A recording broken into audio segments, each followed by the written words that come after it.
Hello everyone, welcome back to our YouTube channel alchemist chemistry. कल हमने class 11th की first unit complete की है। आज उसी में हम second unit structure of atom शुरू करने जा रहे हैं। आज हमारा यूनिट 2 का फर्स्ट लेक्चर है, जिसमें हम करेंगे discovery of electron and proton. तो जैसा कि हम जानते हैं, जो इलेक्ट्रॉन, प्रोटॉन और न्यूट्रॉन होते हैं वो क्या होते हैं? सब एटॉमिक पार्टिकल्स होते हैं। तो अब बात आती है एटम की। जो एटम होता है उसका जिक्र हमने सबसे पहले कहाँ पढ़ा था? सबसे पहले जो एटम है उसका जिक्र किसने किया था? जॉन डाल्टन ने। फर्स्ट यूनिट में हमने पढ़ा है डाल्टन एटॉमिक थ्योरी, जो उन्होंने दी थी लॉज ऑफ केमिकल कॉम्बिनेशंस को जस्टिफाई करने के लिए। उसमें जॉन डाल्टन ने सबसे पहले किसकी जिक्र किया था? एटम का। तो जो एटम होता है, इनके अकॉर्डिंग इन्होंने क्या बताया था डाल्टन एटॉमिक थ्योरी में? जितने भी मैटर्स होते हैं, जो भी मैटर है वो किससे मिलके बनता है? Small undivisible particle. Undivisible particle, जिसको हम क्या बोलते हैं? एटम। इन्होंने हमें ये बताया था। लेकिन इसके बाद हमने क्या पढ़ा था? मॉडर्न एटॉमिक थ्योरी, जिसमें कुछ मॉडिफिकेशन की गई थी डाल्टन की थ्योरी में। उन्होंने बताया कि जो एटम होते हैं वो सबसे छोटे पार्टिकल्स नहीं होते, अनडिविजिबल नहीं होते, इनसे भी छोटे होते हैं सब एटॉमिक पार्टिकल्स। सब एटॉमिक पार्टिकल्स, जिसमें कौन से होते हैं? इलेक्ट्रॉन्स। 3 पार्टिकल्स होते हैं हमारे पास, इलेक्ट्रॉन्स, प्रोटॉन्स एंड न्यूट्रॉन्स। इनसे मिलके क्या बनता है? एटम। तो हमने ये पढ़ा था मॉडर्न एटॉमिक थ्योरी में। तो जो डाल्टन है, इन्होंने हमें और क्या बताया था? इन्होंने बताया था कि जो भी सेम एलिमेंट होंगे, उनके जितने भी एटम होंगे वो सेम रिस्पेक्ट के होंगे, उनकी सभी प्रॉपर्टीज़ क्या होंगी? सेम होंगी। लेकिन मॉडर्न एटॉमिक थ्योरी ने उसे भी गलत साबित किया। उन्होंने बताया कि आइसोटॉप्स जो होते हैं वो सेम एलिमेंट के होने के बावजूद भी सारी प्रॉपर्टीज़ सेम नहीं होती। ऐसा ही इसने बताया कि जितने भी एलिमेंट, अलग अलग एलिमेंट्स के जितने भी हम एटम्स लेंगे वो सारे डिफरेंट होंगे। लेकिन आइसोबार्स ने आके उस बात को भी क्या कर दिया? गलत प्रूव कर दिया। तो इस तरह से हमने एटम के बारे में पढ़ा था यूनिट फर्स्ट में। अब देखिए डिस्कवरी ऑफ इलेक्ट्रॉन। जो इलेक्ट्रॉन है उसकी डिस्कवरी जे थॉमसन ने की थी। J Thomson. लेकिन ऐसा नहीं है कि सिर्फ जे थॉमसन ही थे जो इलेक्ट्रॉन को डिस्कवर करने में लगे हुए थे। सबसे पहले जो जिसका नाम आता है वो है माइकल फैराडे। फैराडे, इनका भी बहुत इंपॉर्टेंट रोल है इसमें। सबसे पहले जो फैराडे हैं, इन्होंने क्या किया? ये एक एक्सपेरिमेंट कर रहे थे और इन्होंने ऑब्जर्व किया कि जब भी किसी इलेक्ट्रिसिटी को हम किसी भी इलेक्ट्रोलाइट सॉल्यूशन से पास करते हैं, इलेक्ट्रिसिटी को हम किसी इलेक्ट्रोलाइट सॉल्यूशन, ये हमारा कोई भी इलेक्ट्रोलाइट सॉल्यूशन है, जब हम इलेक्ट्रिसिटी इससे पास करते हैं तो क्या होता है? इसके अंदर केमिकल रिएक्शंस होती हैं, और जो मैटर होता है, या कोई भी हम बोल सकते हैं कि लिबरेशन होती है या डिपोजिशन होती है इलेक्ट्रोड्स के ऊपर। जो इलेक्ट्रोलाइट सॉल्यूशन होता है, इसमें कैसे इलेक्ट्रोड्स होते हैं? ऐसे 2 इलेक्ट्रोड्स होते हैं, एक एनोड और एक कैथोड। जब भी हम इसके थ्रू इलेक्ट्रिसिटी पास करेंगे तो इसके अंदर एक केमिकल रिएक्शन होगी, जिसकी वजह से जो भी मैटर है वो इस पर लिबरेट हो जाएगा या फिर डिपॉजिट हो जाएगा, जिसको हम बोलते हैं इलेक्ट्रोलाइसिस। इलेक्ट्रोलाइसिस। तो इलेक्ट्रोलाइसिस के बारे में हमें किसने बताया? फैराडे ने। ये एक ऐसे साइंटिस्ट थे, पहले ऐसे साइंटिस्ट जिन्होंने रिलेशनशिप बनाई, relationship between matter and electricity. इससे पहले किसी ने भी ऐसा कोई एक्सपेरिमेंट नहीं किया था। तो इन्होंने हमें थोड़ी सी एक इच्छा जगाई कि इलेक्ट्रिसिटी और मैटर के बीच में भी कोई रिलेशनशिप हो सकती है। जिसके बाद कौन आए? दूसरे साइंटिस्ट आए, स्टोनी। स्टोनी सेकंड साइंटिस्ट आए इसी फील्ड में। ये आए 1874 में, और जो माइकल फैराडे ने एक्सपेरिमेंट किया था, ये किया था 1830 में। तो ये काफ़ी लंबी रेस है इलेक्ट्रॉन्स की डिस्कवरी की या फिर प्रोटॉन की डिस्कवरी की। ये नहीं है कि 1-2 साल लगाए और हो गया। तो 1874 में आए स्टोनी। उन्होंने क्या किया? उन्होंने बताया कि जैसे मैटर होता है उसी तरह से इलेक्ट्रिसिटी भी छोटी छोटी डिस्क्रीट यूनिट से मिलके बनी है। क्या बताया उन्होंने? कि electricity is composed of small discrete units। तो ये जो स्मॉल डिस्क्रीट यूनिट्स हैं इनका उन्होंने नाम दे दिया इलेक्ट्रॉन। तो जो इलेक्ट्रॉन की नेमिंग का जो क्रेडिट है वो किसको जाता है? स्टोनी को। ठीक है, तो इसके बाद आते हैं जे जे थॉमसन। जे जे थॉमसन आते हैं और वो क्या कर रहे थे? एक एक्सपेरिमेंट कर रहे थे। वो स्टडी कर रहे थे कि कैसे इलेक्ट्रिसिटी पास करती है गैसेस के थ्रू एट लो प्रेशर। क्या स्टडी कर रहे थे वो? पैसेज ऑफ इलेक्ट्रिसिटी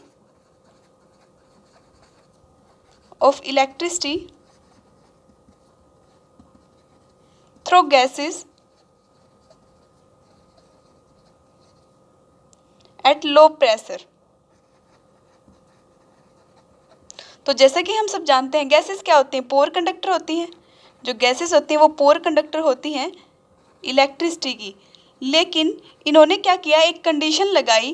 क्या किया? हाई वोल्टेज लगा दी, हाई वोल्टेज और लो प्रेशर। जब हम ये कंडीशन लगाते हैं तो जो गैसेस होती हैं वो कंडक्ट करने लगती हैं, कंडक्टिंग नेचर दिखाती हैं और इलेक्ट्रिसिटी पास करती हैं। इस एक्सपेरिमेंट को इन्होंने नाम दिया discharge tube experiment. Discharge tube experiment.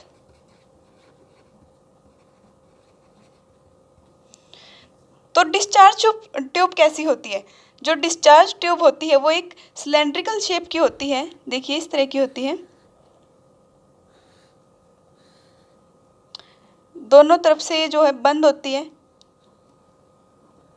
और इसमें एक इवैक्यूएटेड पंप लगा होता है इस तरह से, जो क्या करता है? प्रेशर को मैनेज करता है, कम या ज़्यादा करता है। इस तरह की होती है डिस्चार्ज ट्यूब। इसमें क्या था? एक एनोड था और एक था कैथोड, इस तरह से। और ये जो थे अटैच थे एक हाई वोल्टेज के साथ, हाई वोल्टेज बैटरी के साथ।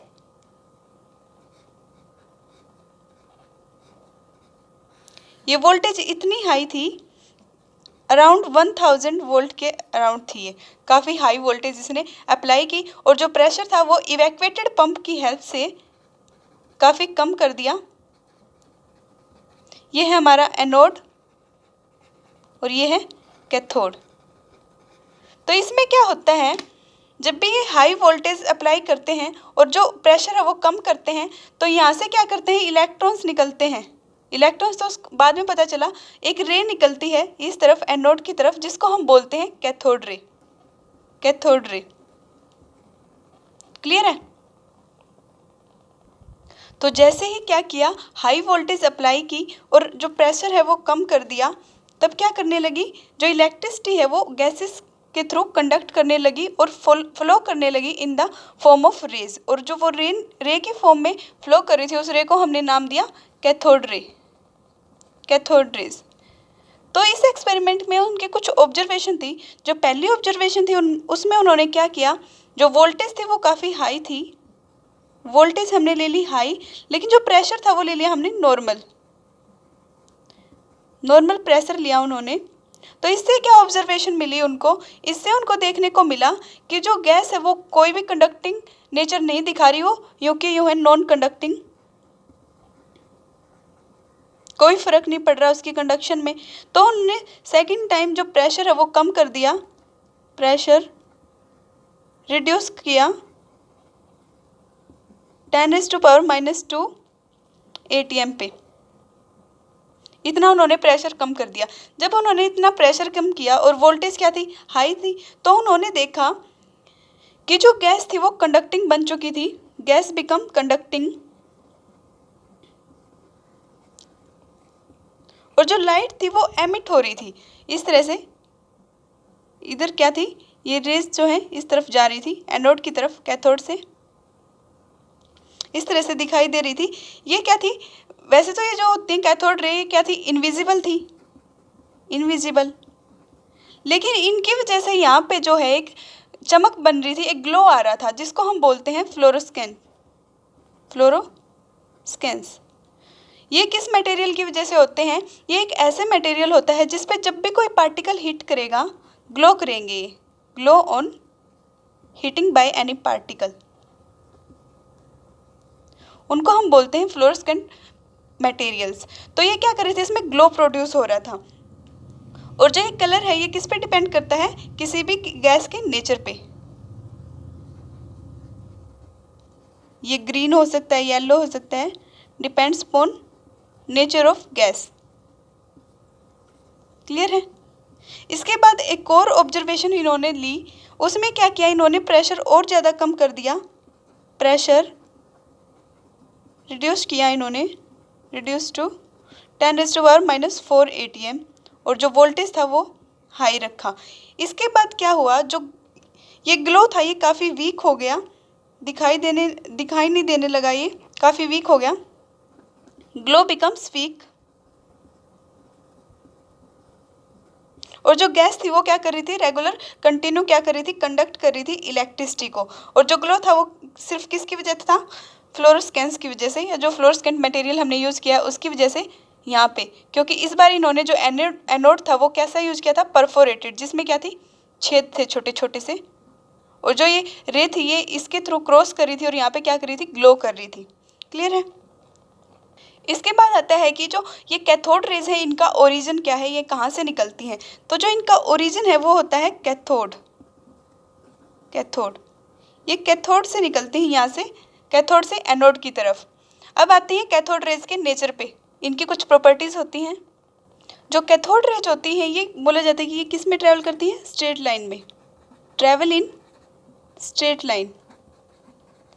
अब ये कैसे पता चला कि स्ट्रेट लाइन में ट्रैवल करती हैं? इसके लिए हमने क्या किया, जैसे कोई ट्यूब थी ये हमारी, यहाँ से लेके यहाँ पे, ये क्या था हमारा कैथोड और ये था एनोड। तो बीच में हमने एक ऐसा मटेरियल रख दिया, एक ऐसा मटेरियल रख दिया जिसके थ्रू लाइट पास नहीं हो रही थी।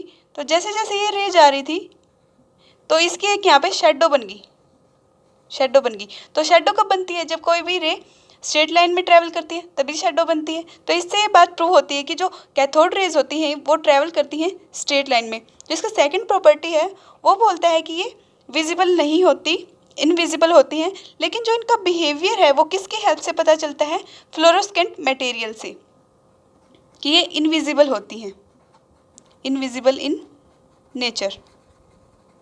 ठीक है? जो थर्ड पॉइंट है वो बोलता है कि ये मैकेनिकल इफेक्ट प्रोड्यूस करती हैं, प्रोड्यूसेस मैकेनिकल इफेक्ट। इसका क्या मतलब है? इसका मतलब है कि इनके पास कुछ काइनेटिक एनर्जी है, काइनेटिक एनर्जी है इनके पास कुछ। इसका पता चला जब हमने कैथोड रेज के बीच में एक व्हील रखा, पैडल व्हील, जो काफ़ी लाइट वेट का था। जब वो व्हील रखा तो वो क्या करने लगा, रोटेट करने लगा, जिससे हमें पता चला कि इसके पास कुछ काइनेटिक एनर्जी है और ये मैकेनिकल इफेक्ट प्रोड्यूस करती है। उसी तरह से ये एक हीटिंग इफेक्ट भी प्रोड्यूस करती है, हीटिंग इफेक्ट। जब भी किसी थिन मेटल फॉइल पे ये क्या करती हैं, स्ट्राइक करती हैं, तो वो उसको हीटेड अप कर देती हैं। इस वजह से बोला जाता है कि इनका जो इफेक्ट होता है हीटिंग इफेक्ट होता है। फिफ्थ है कि जो इलेक्ट्रिक फील्ड और मैग्नेटिक फील्ड में जब इनको रखा गया तो इन्होंने कुछ डिफ्लेक्शन शो किए। जैसे जब हम इनको इलेक्ट्रिक फील्ड में रखते हैं तो जो कैथोड रेज हैं इस तरह से जाते जाते पहले स्ट्रेट लाइन में फ्लो कर रही थी, उसके बाद क्या होता है ये कुछ इस तरह से डिफ्लेक्ट हो जाती हैं। यहाँ पे है पॉजिटिव चार्ज लगा हुआ है इधर, और इधर लगा हुआ है नेगेटिव चार्ज। तो ये शो करता है कि जो कैथोड रेज होती हैं इनका क्या होता है, नेगेटिव चार्ज होता है। क्योंकि हम जानते हैं जो प्लस और माइनस चार्ज होते हैं वो अट्रैक्ट करते हैं एक दूसरे को, और जो माइनस माइनस होते हैं वो रिपेल करते हैं। मतलब सेम चार्ज रिपेल करेंगे और अपोजिट चार्ज अट्रैक्ट करेंगे। तो जो कैथोड रेज है वो डिफ्लेक्ट हो गई पॉजिटिव चार्ज की तरफ। इस वजह से ये शो होता है कि जो पॉजिटिव चार्ज, जो कैथोड रेज के पार्टिकल्स हैं वो कैसे हैं, नेगेटिवली चार्ज हैं। तो कहने का मतलब क्या है, जो ये छोटे छोटे पार्टिकल्स हैं ये क्या है, इलेक्ट्रॉन्स हैं। तो इलेक्ट्रॉन्स कैसे हुए, नेगेटिवली चार्ज हुए। उसी तरह से क्या हुआ, जब हमने इस पे मैग्नेटिक फील्ड अप्लाई किया तो ये मैग्नेटिक फील्ड में भी नॉर्थ पोल की तरफ डिफ्लेक्ट हो गई। ठीक है?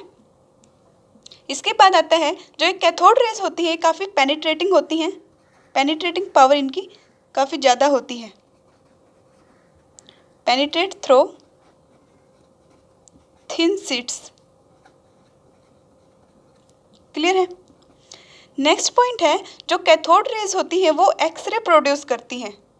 प्रोड्यूस एक्सरेज, ये कब प्रोड्यूस करती हैं?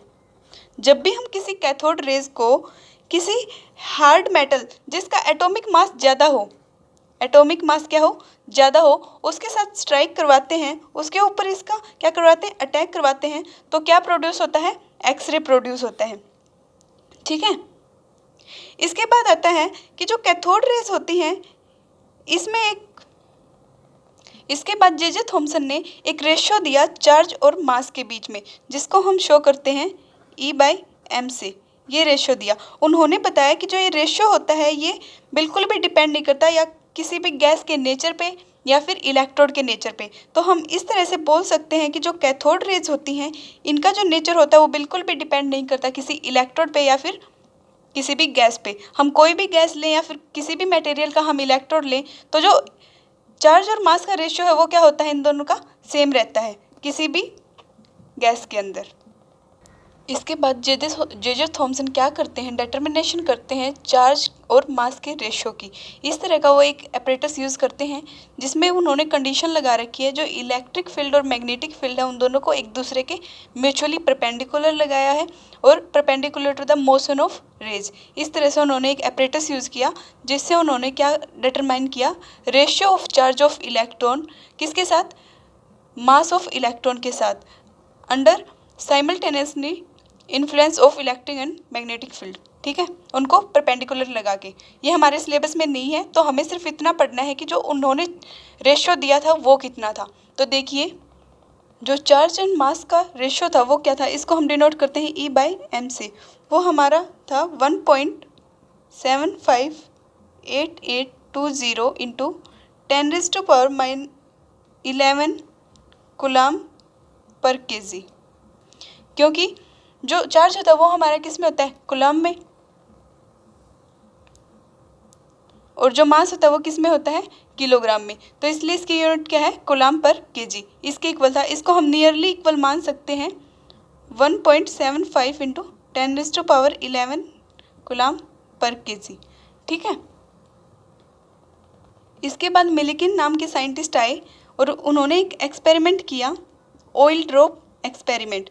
उन्होंने हमें क्या दिया, उन्होंने हमें बताया कि जो चार्ज होता है इलेक्ट्रॉन पे वो कितना होता है। तो जो चार्ज था E, वो उन्होंने बताया 1.6022 इंटू 10⁻⁻19 कूलम। इसको माइनस लेते हैं हम, चार्ज ऑफ इलेक्ट्रॉन को। प्रोटॉन का भी चार्ज इतना ही होता है, सिर्फ उसमें डिफरेंस क्या होता है, उसमें माइनस की जगह प्लस चार्ज होता है। इन्होंने हमें दे दिया इलेक्ट्रॉन के ऊपर चार्ज।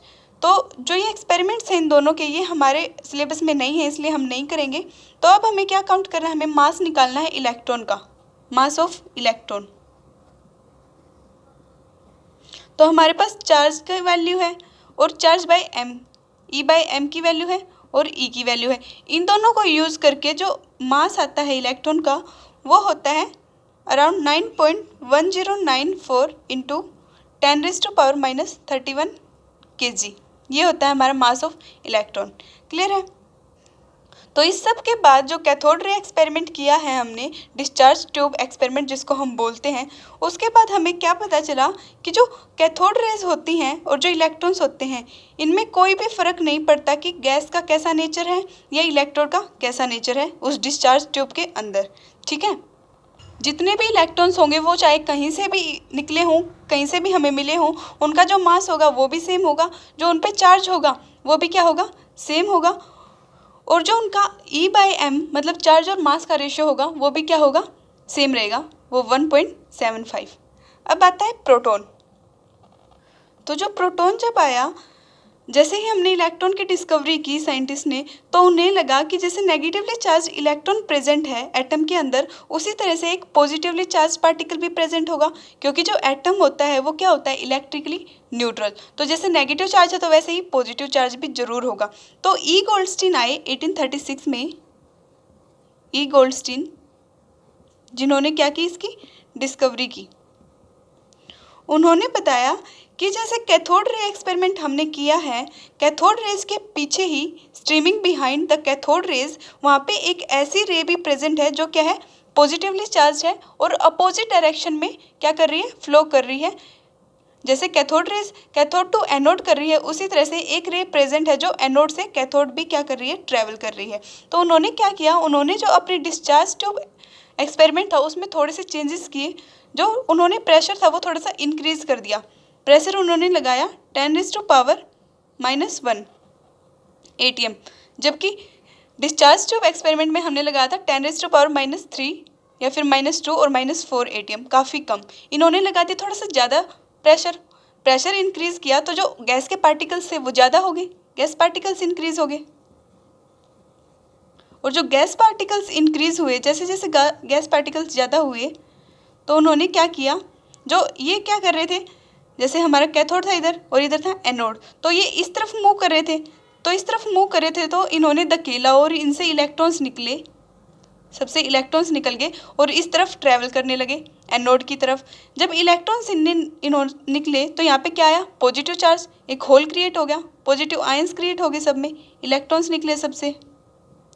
तो इलेक्ट्रॉन्स तो ट्रैवल करने लगे एनोड की तरफ, जबकि जो पॉजिटिव चार्ज था वो किधर कर जाने लगा, कैथोड की तरफ ट्रैवल करने लगे पॉजिटिव आयंस। ठीक है, जैसे कैथोड वाले में हमने क्या लिया था, परफोरेटेड एनोड लिया था, तो इसमें उन्होंने लिया परफोरेटेड कैथोड। और परफोरेटेड कैथोड क्या होता है, जिसमें छोटे छोटे छेद होते हैं। तो जैसे ही ये पॉजिटिव आयंस इधर ट्रैवल करने लगे, यहाँ पे क्या थी, हमारी क्या थी, ट्यूब थी, तो इस पर क्या हुआ, एक चमक आई, ग्लो आया, जिसको हम फ्लोरेसेंस बोल रहे थे, वो ग्लो आया। लेकिन in comparison to cathode rays, जो एनोड रेज हैं, इनको हमने क्या नाम दे दिया, एनोड रेज या फिर कैनाल रेज। जो ये है क्या है, कलरफुल मिली हमें। तो देखिए, हम ये नहीं बोल सकते, उसमें हम क्या बोल रहे थे कि जो इलेक्ट्रॉन्स है वही क्या है, कैथोड रेज। लेकिन जो एनोड रेज हैं ये क्या है, प्रोटॉन्स नहीं है, ये प्रोटॉन से मिलके नहीं बनी, ये मिली है पॉजिटिव आयन से, पॉजिटिवली चार्ज्ड आयन से। तो अब हम देखेंगे कि जो एनोड रेज हैं वो हम कैसे बोलते हैं कि प्रोटॉन की डिस्कवरी इसमें कैसे आती है।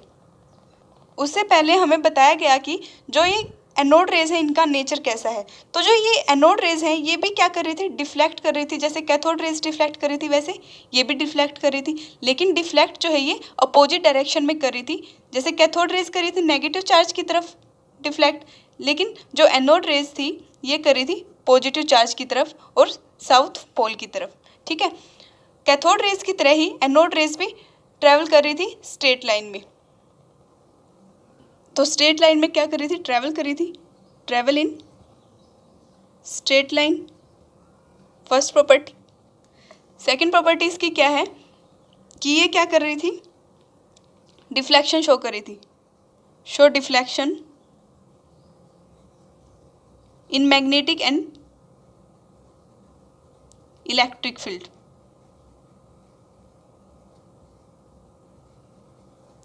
But in opposite direction, opposite to cathode rays. ये कहाँ से कहाँ ट्रैवल कर रही थी, from anode to cathode. Cathode rays की तरह ही ये क्या कर रही थी, हीटिंग इफेक्ट शो कर रही थी, और ये भी क्या कर रही थी, व्हील को रोटेट कर रही थी। तो इनके पास भी क्या था, काइनेटिक एनर्जी थी। फिफ्थ पॉइंट क्या है कि जो इनका चार्ज और मास का रेशियो होता है वो थोड़ा सा कम होता है इन comparison two electron, is smaller than electrons. ठीक है, सिक्स्थ पॉइंट बोलता है कि जो ई और एम का रेशियो होता है इन पॉजिटिव रेज में, ये डिपेंड करता है किस पे, गैस के नेचर पे। E/m रेशियो डिपेंड करता है, depends on nature of gas, जबकि कैथोड में ये बिल्कुल अपोजिट था, वो इस पे डिपेंड नहीं कर रहा था, गैस के किसी भी नेचर पे उसका कोई इफेक्ट नहीं पड़ रहा था, चाहे हम कोई भी गैस लें। लेकिन इसमें इफेक्ट क्यों पड़ रहा है, इसमें क्या कर रहे हैं हम, प्रेशर को इंक्रीज कर रहे हैं, जो पार्टिकल्स बढ़ रहे हैं। अगर हम कोई ऐसी गैस लें जिसका एटॉमिक मास कम है तो छोटे छोटे पार्टिकल्स होंगे, और अगर हम लें नियोन तो क्या होंगे, पार्टिकल्स बड़े बड़े होंगे। तो इस वजह से क्या हो रहा है, नेचर की वजह से इस पर इफेक्ट पड़ रहा है E/m के रेशियो पे। क्लियर है। तो जो E/M रेशियो था वो सभी गैसेस का अलग अलग आ रहा था एनोड रेज में। अगर हम हीलियम लेते हैं तो अलग आ रहा है, तो हाइड्रोजन ले रहे हैं तो अलग, और नियोन ले रहे हैं तो अलग, तो सबका E/M रेशियो अलग अलग था। तो इसलिए एक ऐसी गैस ली गई जिसमें E/M रेशियो सबसे ज़्यादा था। तो जो E/M था सबसे ज़्यादा किस में आया? हाइड्रोजन लेने पे। हाइड्रोजन गैस जो सबसे हल्की गैस है उसको जब हमने लिया तो उसका E/M रेशियो सबसे ज़्यादा आया, जो हमारा था 9.58 इंटू 10⁻⁷ कूलाम पर केजी। ये हमारा आया E/M हाइड्रोजन का। और जैसा कि हम जानते हैं जो हाइड्रोजन होता है उसमें क्या होता है? एक प्रोटॉन होता है और एक इलेक्ट्रॉन, ठीक है। तो इसलिए हम बोल सकते हैं कि जब भी हम हाइड्रोजन गैस लेंगे तो जो एनोड रे होगी वो किससे मिलके बनेगी? प्रोटॉन से, क्योंकि उसमें प्रोटॉन के अलावा कुछ है ही नहीं, क्योंकि बाकी जो हम गैस लेंगे तो उसमें प्रोटॉन्स ज़्यादा होते हैं। इसमें क्या है? एक ही प्रोटॉन है और एक ही इलेक्ट्रॉन है। तो हम ऐसे बोल सकते हैं जब भी हम हाइड्रोजन गैस लेंगे तो जो एनोड रे होती है वो प्रोटॉन से मिलके बनती है, ठीक है। तो हमारे पास E/M है, और जो प्रोटॉन का चार्ज होता है वो क्या होता है? 1.6 इंटू 10⁻⁻19 कूलाम। इलेक्ट्रॉन के चार्ज के ही इक्वल होता है, लेकिन इसमें सिर्फ क्या है? ये पॉजिटिव है। तो हम इजीली क्या निकाल सकते हैं? Mass of proton. तो मास ऑफ प्रोटॉन जब इनकी वैल्यूज़ को हम कंपेयर करेंगे तो हमारा आएगा 1.67 इंटू 10⁻⁻27 kg। ये है हमारा मास ऑफ प्रोटॉन, ठीक है। तो आज हमने क्या किया? डिस्कवरी ऑफ इलेक्ट्रॉन की डिस्चार्ज ट्यूब एक्सपेरिमेंट से, और उसके बाद हमने की डिस्कवरी ऑफ प्रोटॉन, ठीक है।